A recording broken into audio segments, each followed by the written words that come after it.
ये भी आप जो सुन रहे हैं योग वशिष्ठ महारामायण, मूल वाल्मीकि रामायण। भरद्वाज ऋषि को वाल्मीकि जी बता रहे और भगवान राम को वशिष्ठ जी बता रहे। दो उत्तम वक्ता है और उत्तम श्रोता है। राम बादशाह कहते थे कि योग वशिष्ठ बार बार विचार करे तो आत्म साक्षात्कार अगर नहीं हो तो राम बादशाह सिर कटाएगा। इससे ऊंचे सदग्रंथ में सामान्य व्यक्ति की गति नहीं होती। तो सामान्य व्यक्ति को उचित है कि वो तीर्थ करे, यज्ञ करे, दान करे, पुण्य करे, उपवास करे, ताकि उसके पुण्य बढ़ जाए। तब इस ग्रंथ के सुनने में उसका अधिकार बनेगा तो रुचि होगी। अगर अधिकार नहीं है, पुण्याई नहीं है, तो ये शास्त्र सुनने में उसको अच्छा रस नहीं आएगा। ये इतना ऊंचा है, जैसे केजी पढ़ा हो, मिडिल हाई स्कूल हो गया हो तो कॉलेज में उसको चौंच खुपेगी। हाई स्कूल पास कर दिया हो तो कॉलेज के विषय में गति हो। ये आध्यात्मिकता का कॉलेज है, कोई साधारण नहीं। तो यहाँ वशिष्ठ जी कहते कि राम जी, वाल्मीकि जी कहेंगे भरद्वाज जी कि मनुष्य को पुरुषार्थ करना चाहिए। पूर्व का कैसा भी कर्म हो, कैसा भी प्रारब्ध हो, अभी उसे पुरुषार्थ करके अपना भविष्य उज्जवल करना चाहिए। ओम श्री सद्गुरु परमात्मने नमः। श्री वशिष्ठ जी बोले, हे रामचंद्र जी, जैसे निर्मली से जल की मलिनता दूर हो जाती है, वैसे ही गुरु और शास्त्र के उपदेश से जब अविद्या मिट जाती है, तब भ्रमरूप आकार शांत हो जाते हैं। जो कुछ जगत के प्रपंच देख पड़ते हैं, वे सब माया मात्र है, उनसे कुछ अर्थ सिद्ध नहीं होता। जैसे मृग तृष्णा का जल पिया नहीं जाता, वैसे ही जगत के पदार्थों से कोई परमार्थ सिद्ध नहीं होता। वे सब अज्ञान से भासित होते हैं। हे रामचंद्र जी, अपना वास्तव स्वरूप जो है सो ब्रह्म है। उसके प्रमाद से जीव मोह और कृपणता को प्राप्त होते हैं। जैसे लुहार की खाल वृथा श्वास लेती है, वैसे ही इनकी चेष्टा व्यर्थ है। इनकी चेष्टा और बोलना अनर्थ के निमित्त है। जैसे धनुष्य से जो बाण निकलता है वह हिंसा के निमित्त है, उससे और कुछ अर्थ सिद्ध नहीं होता, वैसे ही अज्ञानी की चेष्टा और बोलना अनर्थ और दुख के निमित्त है, सुख के निमित्त नहीं। और उनकी संगति भी कल्याण के निमित्त नहीं है। जैसे जंगल के ठूठ वृक्ष से छाया और फल की इच्छा नहीं करनी चाहिए, उससे कुछ फल नहीं होता, और न कुछ विश्राम के निमित्त छाया ही प्राप्त होती है। वैसे ही अज्ञानी जीव की संगति से कुछ नहीं होता, उसको दान देना व्यर्थ है। जैसे कीचड़ में घृत डालना व्यर्थ होता है, वैसे ही मूर्खों को दिया हुआ ध्यान व्यर्थ हो जाता है। उनसे बोलना भी व्यर्थ है। जैसे यज्ञ में कुत्ते को बुलाना निष्फल है, वैसे ही उनको बोलना निष्फल है। हे रामचंद्र जी, जो अज्ञानी जीव है वे संसार में आते जाते और जन्मते मरते हैं और शरीर में आस्था करते हैं। पुत्र, दारा, बांधव, धन आदि में ममत्व बुद्धि करते हैं, पर इस मिथ्या दृष्टि से वे दुख पाते हैं और मुक्ति कदाचित नहीं होती, क्योंकि वे अनात्म में आत्म बुद्धि का त्याग नहीं करते और ममता बुद्धि में दृढ़ रहते हैं। हे रामचंद्र जी, जब जन्म होता है तब जीव महा अग्नि से जलता हुआ निकलता है और महामूर्ख अवस्था में निकलकर दुखी होता है। वह जब यौवन अवस्था को प्राप्त होता है तब विषयों को सेवन करता है, वे भी दुख के कारण होते हैं। फिर वृद्ध अवस्था को प्राप्त होता है, तब शरीर अशक्त होता है और हृदय को तृष्णा जलाती है। इस प्रकार जन्म मरण की अवस्था में ये जीव भटकते रहते हैं।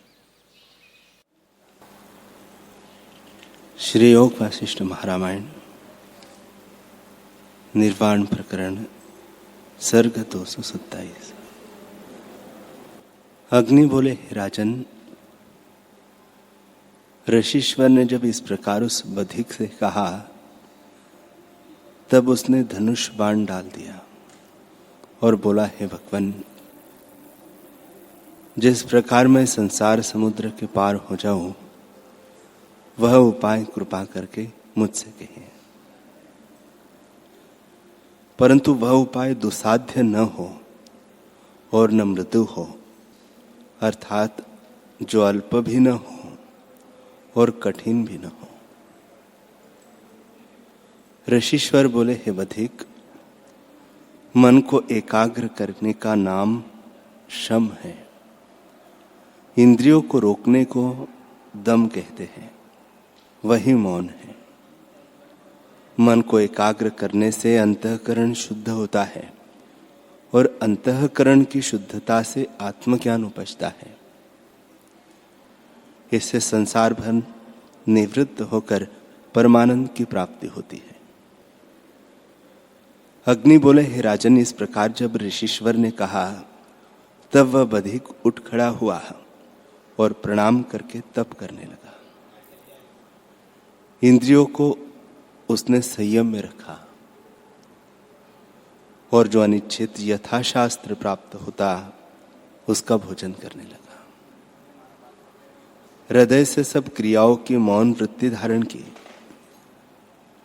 जब उसको कुछ काल तप करते व्यतीत हुआ तब उसका अंतःकरण शुद्ध हुआ। वह ऋषिश्वर के निकट आ प्रणाम करके बैठ गया और बोला, हे भगवान, बाहर जो दृश्य है वह हृदय में किस प्रकार प्रवेश करता है और स्वप्न में अनंतर की सृष्टि बाह्य रूप हो कैसे दिखती है, यह कृपा करके आप कहो।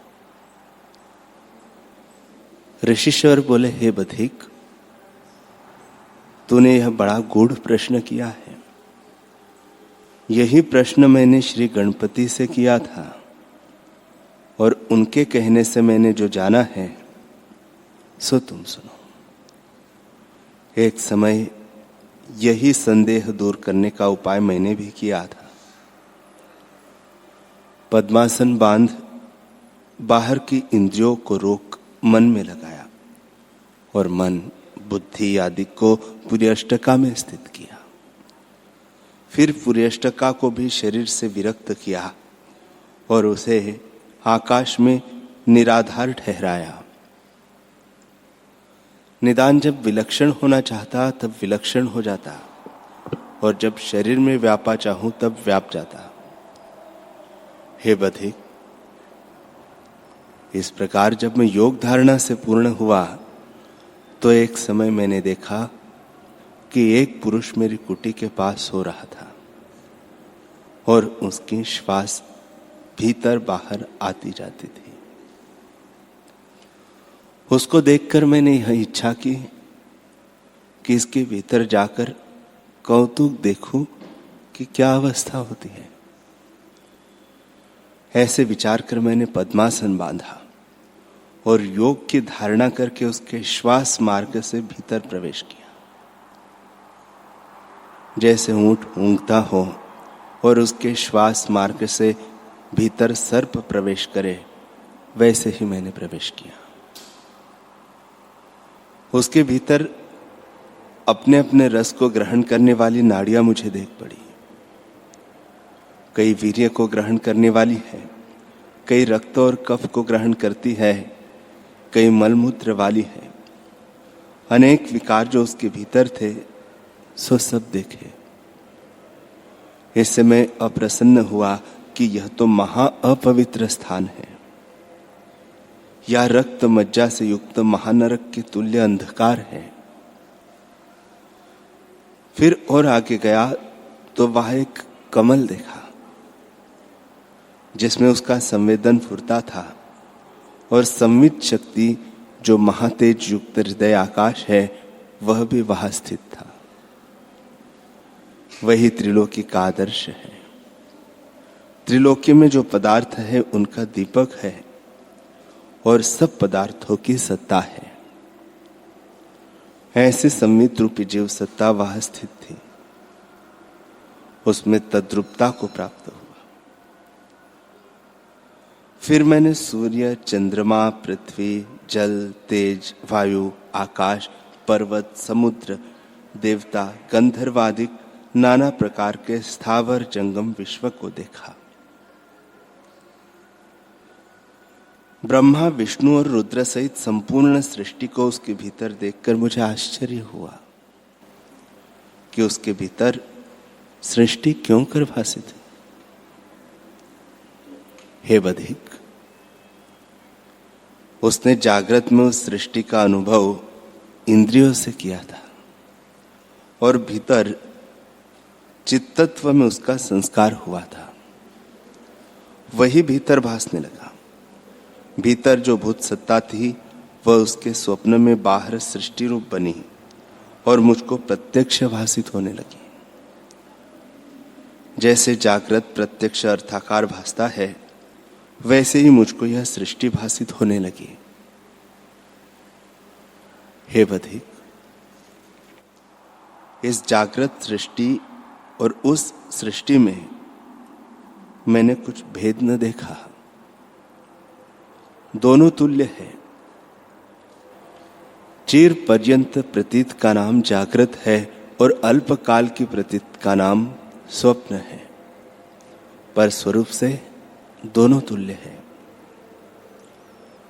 जो उसके स्वप्न के अनुभव में था वह मुझको जागृत दिखा और जो मुझको जागृत दिखा वह उसको स्वप्न दिखा। निद्रा दोष से उसको स्वप्न हुआ, सो उसको भी उस काल में जागृत रूप भासित होने लगा। क्योंकि स्वप्न जो स्वप्न रूप है सो जागृत में स्वप्न है और स्वप्न में तो जागृत है। वैसे जागृत भी अपने काल में जागृत है, नहीं तो स्वप्न रूप है।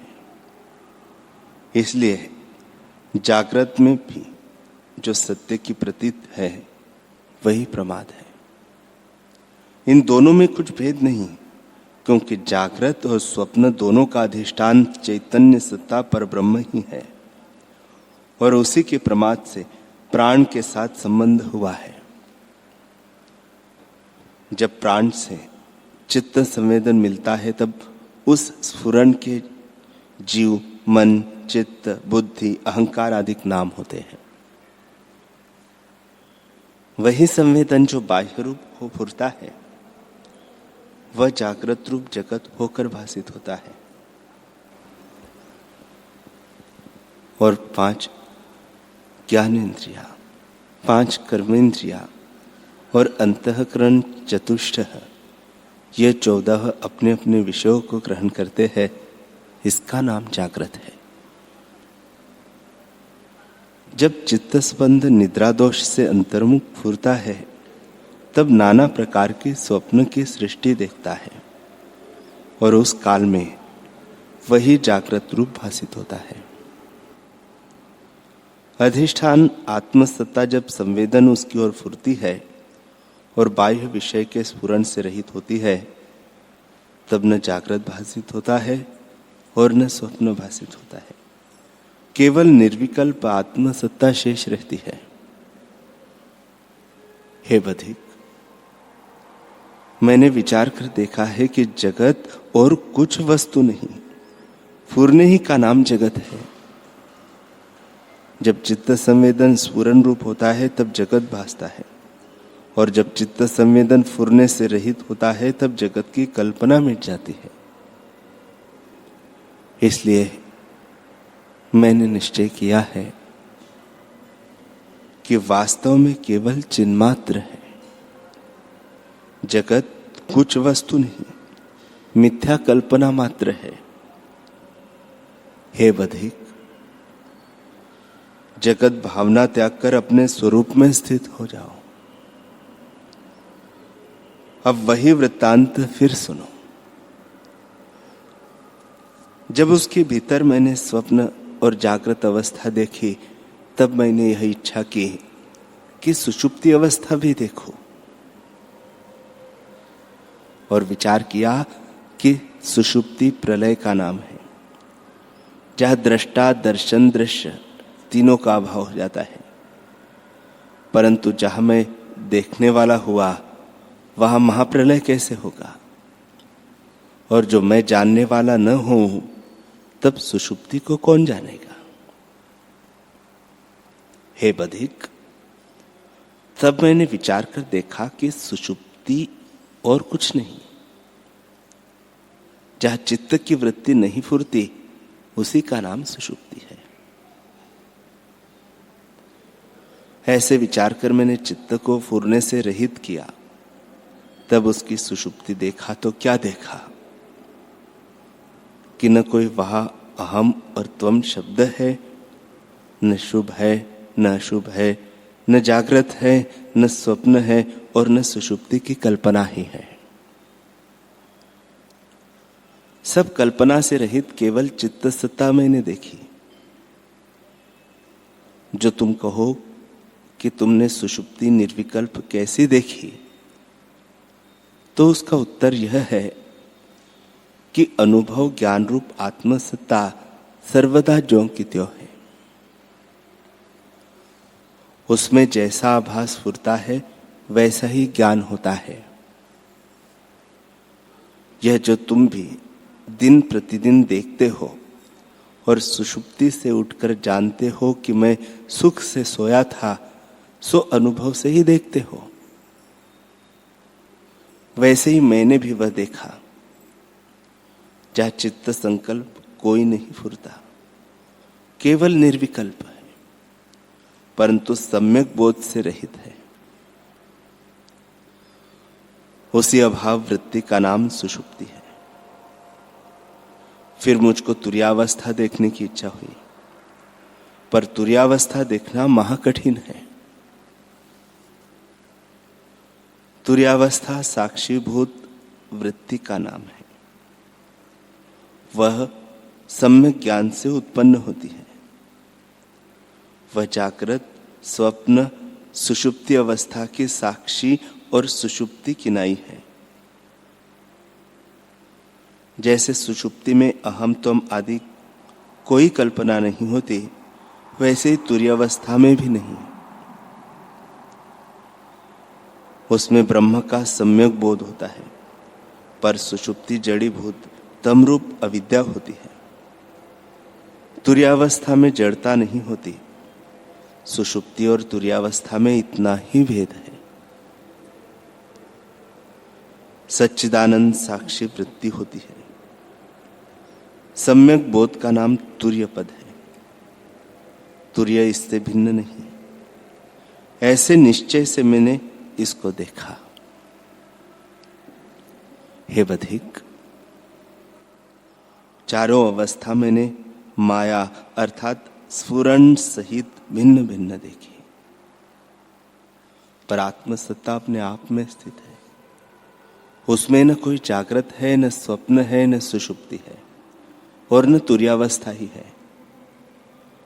इनका भेद वहां नहीं है।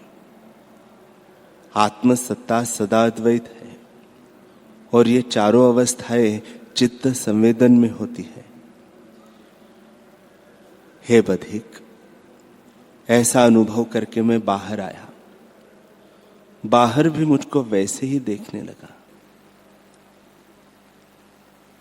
तब मैंने कहा कि यह जगत मुझको उसके भीतर दिखा था, वह बाहर कैसे आया। तब मैंने फिर उसके भीतर प्रवेश किया। प्रथम जब उसके भीतर मैंने प्रवेश किया था और उसके भीतर सृष्टि देखी थी, तब उसका और मेरा संवेदन मिल गया था। पर जब मैंने अपना संवेदन उससे भिन्न किया, तब दो ब्रह्मांड हो गए। एक उसका संवेदन फुरने में और एक मेरे संवेदन में भासित होने लगा, क्योंकि मैंने प्रथम उसकी सृष्टि को देख और अर्थरूप जानकर ग्रहण किया था। उसका संस्कार दृढ़ हो गया। आत्मसत्ता के आश्रय से जैसे संवेदन फुरता गया वैसे ही होकर भासित होने लगा। उसका स्वप्न मुझको जागृत होकर भासित होने लगा। जैसे एक दर्पण में दो प्रतिबिंब दिखे, वैसे ही एक अनुभव में मुझे दो सृष्टि दिखने लगी। तब मैंने विचार किया कि सृष्टि संकल्प रूप है। संकल्प प्रत्येक जीव का अपना अपना है और अपने अपने संकल्प की भिन्न भिन्न सृष्टि है। इसे अनुभव के आश्रय से जैसा जैसा संकल्प फुरता है वैसे वैसे सृष्टि दिखती है। सृष्टि का कारण और कोई नहीं। हे बधिक, 8 निमेष तक मुझको दो सृष्टि दिखती रही। फिर मैंने उसके और अपने दोनों की चित्तवृत्ति इकट्ठी करके मिलाई तो दोनों तद्रूप हो गई। जैसे जल और दूध मिलाकर एक रूप हो जाते हैं, तब सृष्टि का अभाव हो गया। जैसे दृष्टि भ्रम में आकाश में 2 चंद्रमा दिखे और भ्रम के न रहने पर दूसरा चंद्रमा का अभाव हो जाता है, वैसे ही द्वितीय वृत्ति के अभाव में मेरी सृष्टि का अभाव हो गया। निदान एक ही सृष्टि दिखने लगी। नाना प्रकार के व्यवहार होते दिखे और चंद्रमा, सूर्य, पृथ्वी, द्वीप, समुद्र स्पष्ट भासित होने लगे। कुछ काल के उपरांत चित्त की वृत्ति सुषुप्ति किनाई और आई और स्वप्न की सृष्टि का विस्तार लीन होने लगा।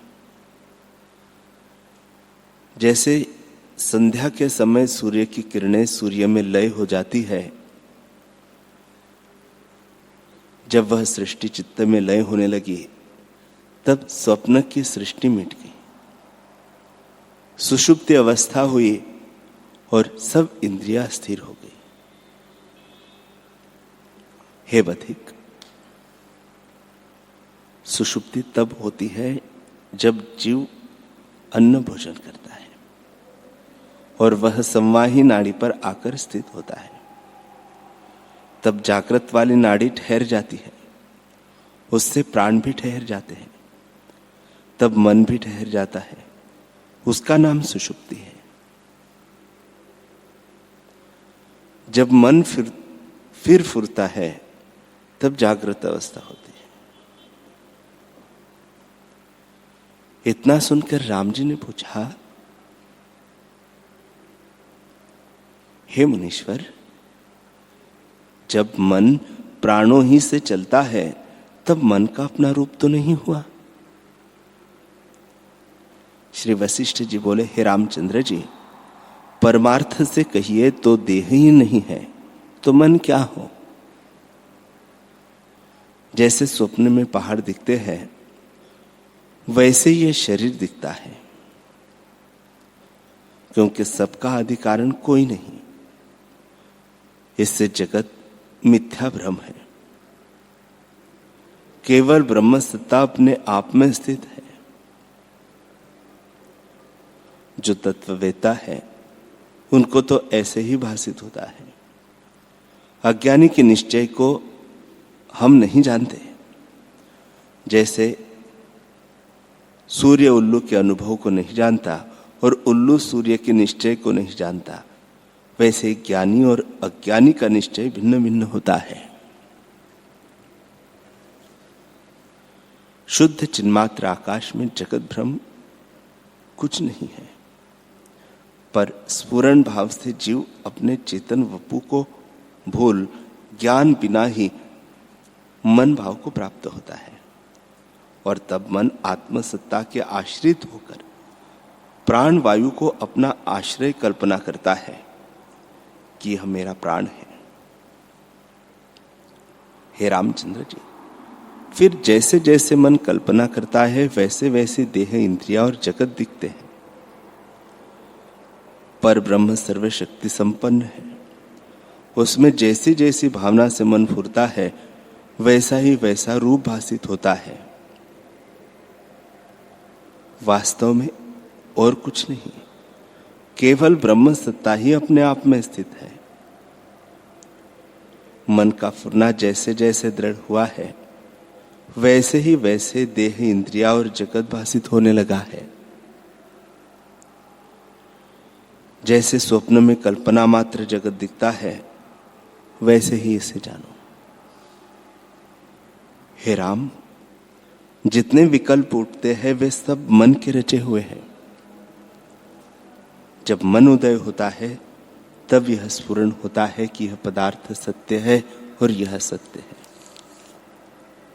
जब चित्त शक्ति का मन से संबंध होता है तब प्रथम प्राण उदय होते हैं और प्राण का ग्रहण करके मन कहता है कि मैं जीव हूं, प्राण ही मेरी गति है, प्राण के बिना मैं कहां था। फिर कहता है कि जब प्राण का वियोग होगा तब मैं मर जाऊंगा, फिर न रहूंगा। फिर ऐसे कहता है कि मरकर भी मैं जीऊंगा। हे रामचंद्र जी, संशय वाले को न इस लोक में सुख है और न परलोक में। जब तक आत्मबोध का साक्षात्कार नहीं होता तब तक चित्त भी निर्वाण नहीं होता और विकल्प भी नहीं मिटते।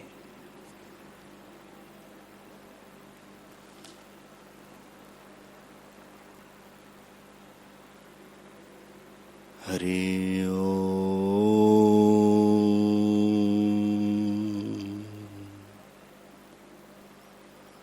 हरि ओम।